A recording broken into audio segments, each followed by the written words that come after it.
saludo cordialísimo a la audiencia del programa Puntos de Vista, el espacio de los líderes de opinión en el departamento de Risaralda. Le he preguntado a varios amigos y personas ocasionalmente qué saben, qué conocen, qué entienden por personería municipal, qué servicios presta.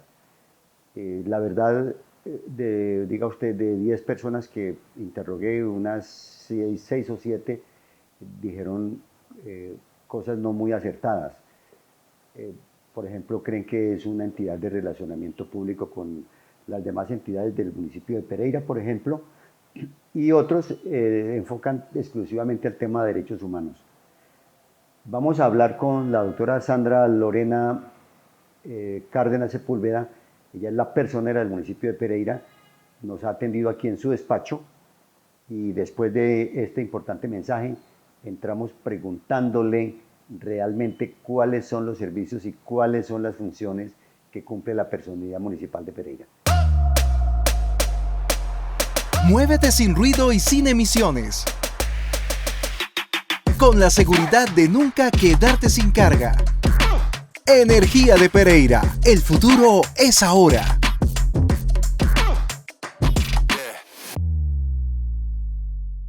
Doctora, muchas gracias por recibirnos acá en su despacho en el edificio El Lago, 4º piso. ¿Cómo me le va? Bueno, un saludo muy especial para ti y para todos los que nos acompañan aquí en este programa tan bonito que se denomina Puntos de Vista y que nos permite exponer toda esa labor que desarrollamos desde lo público. Hagamos entonces un poco de pedagogía con la audiencia de Puntos de Vista, doctora Sandra Lorena, y entrando ya como en materia, ¿cuáles son esas funciones que usted quisiera explicarle a la opinión pública que cumple la personería del municipio de Pereira a su cargo y que son algo desconocidas, que son poco frecuentes? Bueno, es muy importante recalcar lo primero, y es que las personerías municipales, como su nombre lo indica, hacemos presencia absolutamente en toda la geografía colombiana.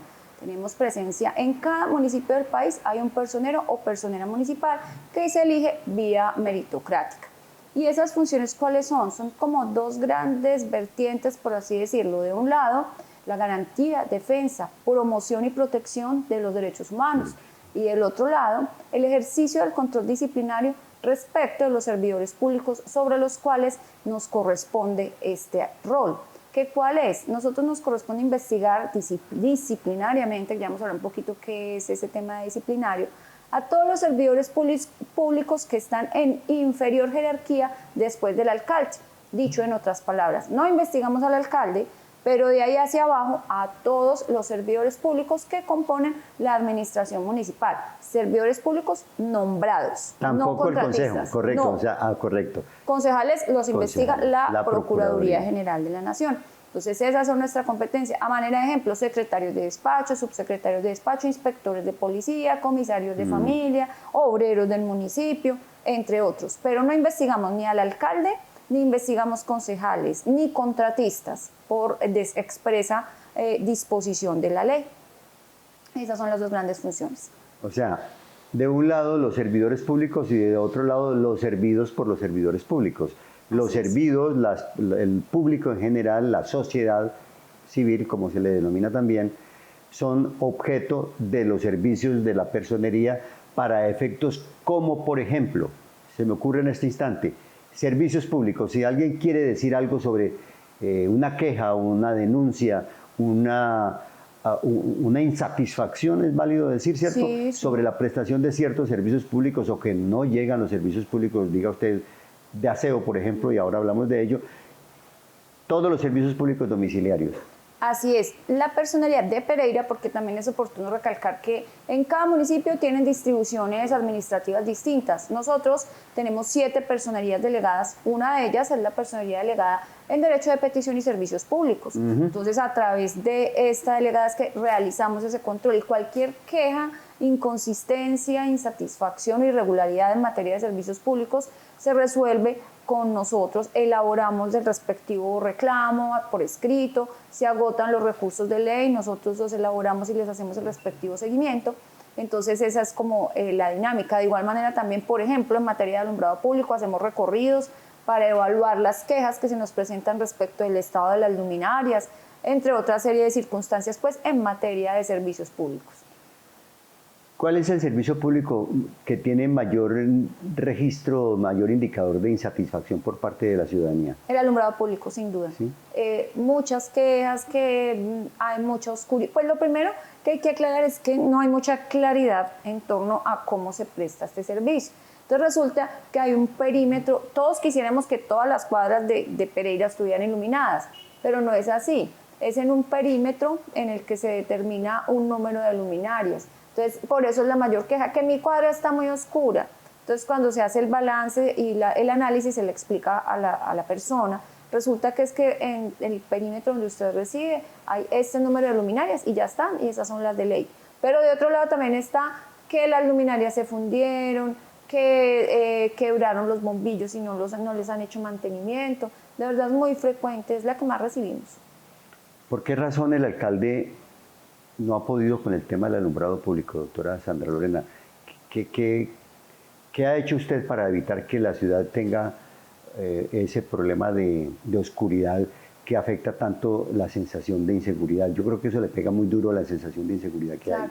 Pues ha sido muy complicado porque como todo lo público es a través de un contrato que se entrega este servicio. Sí. Entonces lo que hacemos nosotros es con quien lo presta, pues ejercer una labor de estricto control y seguimiento para garantizar que cumplan de manera adecuada con ese proceso de garantizar la iluminación en la ciudad.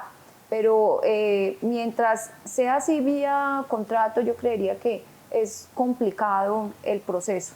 Está muy bien, pero es que el recaudo, doctora Sandra Lorena, lo hace la empresa de energía, pero lo hace para trasladárselo en bruto a la alcaldía de Pereira, al municipio. Sí. Y el recaudo es de más de 15.000 millones de pesos al año. O sea que en 4 años de gobierno, de este gobierno, y de 4 años del anterior gobierno, y de 4 años del anterior al anterior, sumamos 12 por 15, nos da 45.000 millones de pesos, que con eso hubiéramos hecho una maravilla de alumbrado público en Pereira, pero hay una inacción. Las personerías no afectan no atacan esa inacción, esa inoperancia con el presupuesto y con las necesidades de la comunidad. Por supuesto, nosotros hacemos una intervención que se denomina acciones preventivas, que es precisamente cuando avisoramos una posible vulneración de un derecho. Entonces se le hace ese llamado de advertencia a una administración, que en materia de alumbrado público lo hemos hecho varias veces, precisamente para que se tomen medidas y que esa presunta vulneración de ese derecho se evite. Ojo, no podemos coadministrar. Yo no puedo ir a decirle a la administración, invierta este dinero de esta forma. No, pero lo que sí le decimos es, debe garantizar, por ejemplo, el derecho a que las comunidades cuenten con las luminarias que determina la norma. Entonces, a través de una acción preventiva, se le invitan a que cumpla, por favor, a que haga lo pertinente para que se cumpla el derecho. Y ante el incumplimiento de una entidad pública intervenida por la personería, la personería puede escalar eso a otra autoridad. Se deriva un proceso disciplinario, que en caso de ser de competencia nuestra, se inicia y se apertura directamente. Y si no lo es, lo inicia la Procuraduría General de la Nación, en tratándose del alcalde, Consejo Municipal u otras autoridades que no sean de nuestra competencia. Hay un tema que nos ha llamado mucho la atención de la personera Sandra Lorena Cárdenas aquí con nosotros en el programa Puntos de Vista, y es la forma como ella ha venido haciendo un esfuerzo, hay que reconocerlo, descomunal, por proteger a las niñas y los niños vulnerados por actos sexuales abusivos. Es muy conmovedor observar cómo este fenómeno se está expandiendo. Yo veo que eso es hasta noticia mundial. En los periódicos internacionales uno ve que eso ocurre con mucha frecuencia, la pedofilia, este tipo de actividades ilícitas. Y después de este importante mensaje, le vamos a pedir a la doctora Sandra Lorena Cárdenas que nos diga qué evaluación le puede dar a la audiencia de Puntos de Vista de la ciudadanía en general sobre ese esfuerzo que viene realizando para defender los derechos de la dignidad de los niños. Soñamos con un mundo cada día más limpio. Y poco a poco, más personas se unen a este sueño. Un sueño con energías limpias. Energía de Pereira, una empresa que inspira sostenibilidad. Ya le hicimos la pregunta a la doctora Sandra Lorena, nuestra personera de Pereira, y quisiera pues una respuesta que le diera cierto alivio y ojalá alguna seguridad a los padres de familia y a los adultos que nos preocupa tanto que no sean vulnerables los derechos de los niños por abusos sexuales. Voy a dividir la respuesta como en dos aspectos. Sí. La primera es el riesgo que en este momento corren los niños, niñas, adolescentes en calle. ¿Qué sucede? Es una práctica frecuente y no es en la madrugada precisamente. Ver entre las 7 y 10 de la noche en el centro de la ciudad, ya no es en las plazas y parques, sino caminando por la carrera octava, por la carrera novena, niñas entre 11 y 17 años que deambulan o se ubican en determinadas esquinas y que por supuesto son contactadas por hombres mayores quienes les ofrecen dinero. Y pues hay que recordar que en esta situación no la podemos denominar prostitución, se trata de niñas, en este caso es explotación sexual y comercial de adolescentes o de niñas.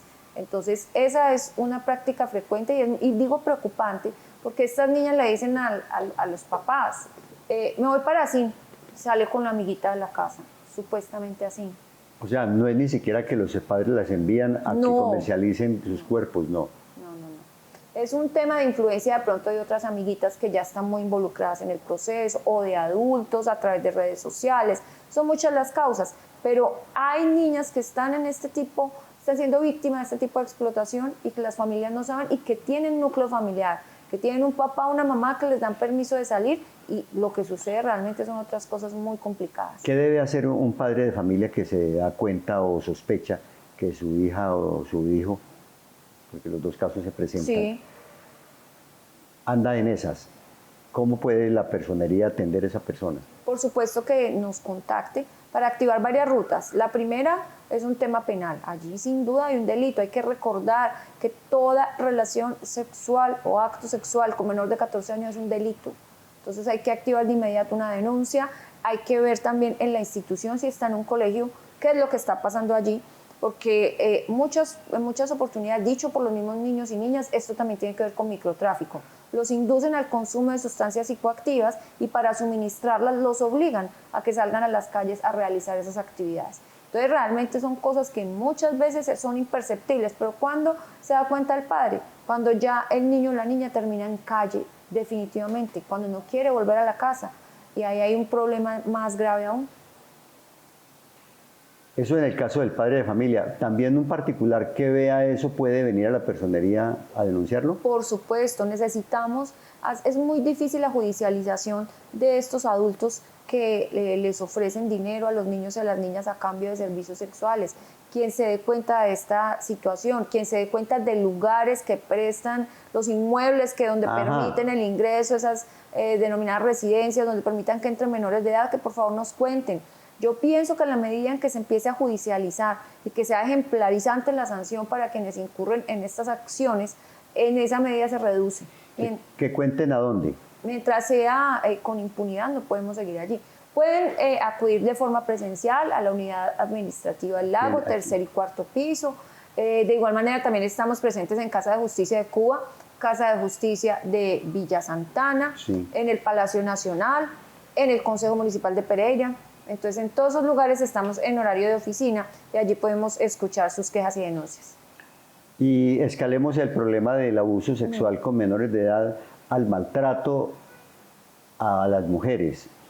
Es que, pues, cuando tuvimos la oportunidad usted y yo de pasar por la universidad, pues, uno se da cuenta, sobre todo en los consultorios jurídicos, que la mujer es golpeada por el marido, por la pareja, para ser más concretos, y va y formula la denuncia y de un momento a otro la retira, que porque ya arreglaron por las buenas o porque la ropa sucia se lava en casa. Cosas de esas por el estilo, se dan con mucha frecuencia. Leí hace poco que cerca del 82-83% de las parejas maltratadas, mujeres, van y luego retiran la denuncia. Entonces los jueces, los inspectores le van cogiendo pereza a ese tipo de denuncias. ¿Estoy en lo correcto? ¿Eso ha cambiado en algo, doctora? Ha cambiado un poco, por fortuna, ¿sí? Y es que ya no es querellable. Querellable es eso, que usted podía retirarla en cualquier momento. Ya no es querellable. Tiene que continuar hasta el fin.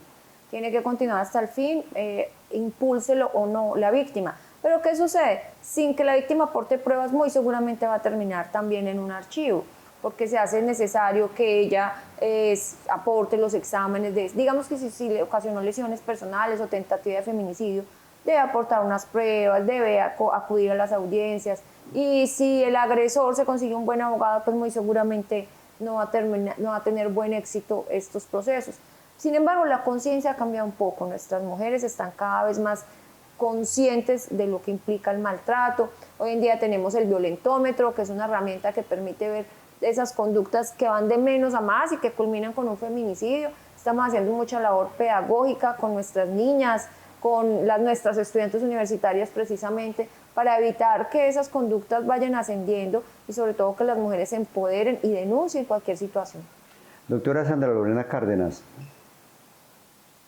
en la personería de Pereira es muy probable que se esté presentando un caso no lo conozco, no sé si lo han intervenido ustedes, de un fenómeno que desde hace algún tiempo se está registrando en el área metropolitana, inclusive en Cartago y la Virginia, pero en la jurisdicción suya es Pereira, que es aquel caso que se denomina de los niños huérfanos de padres ausentes.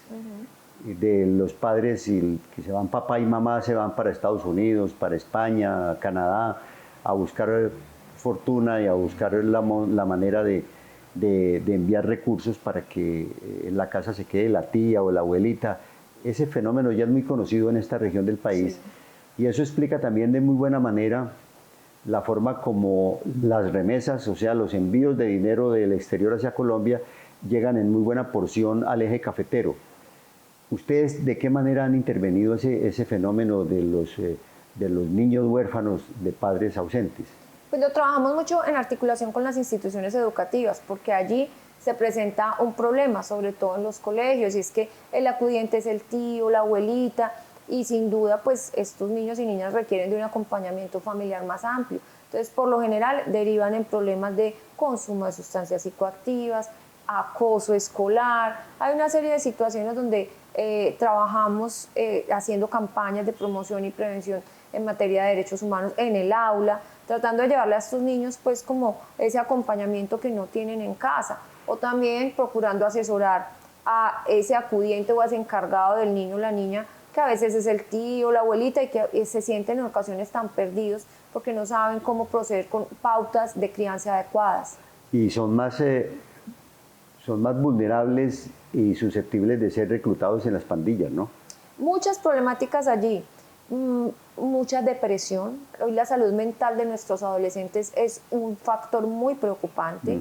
Hay una estadística muy alta que dice que de 5 adolescentes en Colombia, 3 presentan problemas de depresión asociada a otras problemáticas como cutting, que es autolesionarse el cuerpo, ideación e intento suicida. Entonces, sobre esas situaciones precisamente derivan, cuando el padre es ausente, esos vacíos conllevan a ahí hay una atomización familiar, ¿cierto? Claro. Terrible. Y se ha detectado de alguna manera que esa atomización familiar esté deteriorando la calidad de la familia, de la unión familiar. La calidad de la unión familiar. Que ha sido tan fuerte en esta región del país. Y además de ello, pues esa crianza con valores, principios y amor que requiere un adolescente. Y la comunicación. El adolescente lo que más requiere es con quién comunicarse, con quién hablar, con quién contar sus inseguridades, sus miedos, sus expectativas. Pero cuando no se tiene eso, entonces es el consejero, es el amigo, son las redes sociales, que son pésimas orientadoras en algunas oportunidades, hacen los famosos retos. El año pasado tuvimos una problemática muy grave, y fue que convocaban a nuestros niños, niñas y adolescentes a autoagredirse en las afueras de las instituciones, en algunos casos dizque apostaban dinero a ver cuál ganaba, por ejemplo, y eso fue un tema que surgió por redes sociales y manejado por adultos. Todos estos temas que estamos hablando con la personera de Pereira, doctora Sandra Lorena Cárdenas Sepúlveda, están relacionados con la tesis de grado que ella obtuvo como doctorada en la Universidad Libre Seccional Pereira. Pues tuve la fortuna de acompañarle ese día, de las poquitas personas que estuvimos allí. Y antes de entrar al programa, usted me comentaba que su tesis de grado fue precisamente sobre la dignidad humana. Sí, la dignidad humana es un principio que es el más importante en Colombia, pero que cuando hablamos, Colombia ha sido un país tan golpeado en materia de derechos humanos que cuando uno habla de dignidad, y lo he hecho, pues lo hice para mi tesis, el ejercicio, lo mismo que tú hiciste con la personería, de preguntarle a las personas, ¿para usted qué es la dignidad humana? La gente no lo sabe ni siquiera dimensionar, porque hemos vivido en un país donde la dignidad no ha sido presente en la mayoría de nuestros derechos humanos. Entonces fue muy importante y valioso estudiar este tema, y máxime para este trabajo que actualmente desempeño, y pues es una prioridad buscar que esa dignidad llegue a toda la ciudadanía pereirana. Ya para cerrar el programa, yo no quiero pasar por encima de una anécdota que es muy sensible a su persona, si a usted le parece, nos la cuenta. El día que usted recibió su grado de doctorado en la Universidad Libre, ese día estaba enferma o se acababa de levantar de la cama con bala de oxígeno y todo, ¿cierto? ¿Cómo fue? No, sí, pues el día que primero mi grado fue algo diferente. Los grados son en Bogotá, yo cursé mi doctorado en la Universidad Libre de Bogotá, y días antes, cuando ya estaba la fecha de grado, me dice mi neumólogo, porque yo tuve una cirugía de pulmón, no puede viajar ni en avión ni por tierra, la altura de Bogotá le va a volver a generar agua en los pulmones. Entonces le hablo con mi directora de doctorado y me dice, ¿pero cómo así? Bueno, hubo ahí una situación cuando me llama y me da la sorpresa. No, Sandra, usted se tiene que graduar, además mi tesis también fue laureada, se tiene que graduar, yo voy a ir a llevarle el título, y organizaron una ceremonia íntima, bonita, algo que me subió el ánimo mucho en ese momento, y fue ahí en la decanatura de la Universidad Libre, pero yo dejé mi oxígeno en el carro para la ceremonia, que duró 1 hora, y saliendo de la ceremonia volví a utilizar el oxígeno. Pero se alivió rapidito además, porque un doctorado alivia a cualquiera. Sí, sirvió mucho, la verdad, sí, fue algo muy emocionante. Hacemos una pausa de comercial y regresamos un instante para despedir el programa, y vamos a grabar un segundo programa para hablaros sobre unos temas que son fundamentales en la ciudad de Pereira. ¿Qué es lo que está pasando con las basuras? Las esquinas se llenaron de basuras. Hay otros fenómenos de ciudad que nos están preocupando muchísimo. La movilidad vial. ¿Qué podemos hacer para que la personería también le pegue una apretadita a las autoridades de movilidad, a ver si, o del municipio o de la alcaldía, para que la ciudad tenga un respiro en este tema de la movilidad vial, que está produciendo unos fenómenos climáticos que ya son muy sensibles y son muy conocidos por la opinión pública? En un instante. Para que ustedes estén siempre bien informados sobre los líderes de opinión del departamento de Risaralda, los sucesos, los acontecimientos más relevantes, lo podrán observar además en las plataformas de Twitter, Instagram, Facebook y YouTube. En GQ, tu canal. Bien, doctora, quería que nos ayudara a resolver ese dilema de la contaminación atmosférica, de la calidad del aire que respiramos.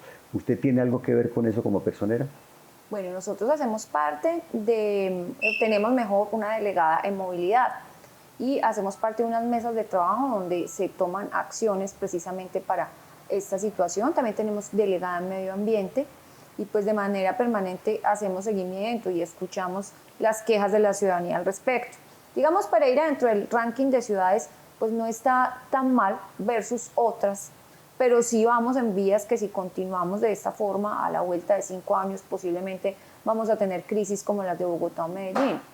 ¿Desde dónde se debe impactar esto de manera distinta? Se debe impactar de manera distinta dando de baja a sus vehículos que generan gases contaminantes, que los vemos aún en las calles. De igual manera, haciendo seguimiento tenemos industrias en el sector, cuando digo el sector me refiero a toda el área metropolitana, que también en algunas oportunidades generan contaminación. Entonces, sobre eso sí tenemos ahí un trabajo activo. Y pues en otras situaciones, en algunas, frente a emisiones de humo de algunos residentes que tienen algún tipo de actividad comercial, hemos interpuesto acciones constitucionales tendientes a proteger el ambiente sano. ¿Ya ha mejorado en algo? Sí, en esos casos aislados, de inmediato el juez constitucional ordena que cese la perturbación al medio ambiente sano. Ella es Sandra Lorena Cárdenas Sepúlveda, personera del municipio de Pereira, a la amable audiencia de Puntos de Vista, el programa de los líderes de opinión en Pereira y Risaralda. Agradecemos mucho la atención en este segmento. Vamos a grabar un segundo segmento para el día siguiente con unos temas que, como les anuncié anteriormente, están relacionados con el vivo interés que los ciudadanos tenemos alrededor de nuestra ciudad.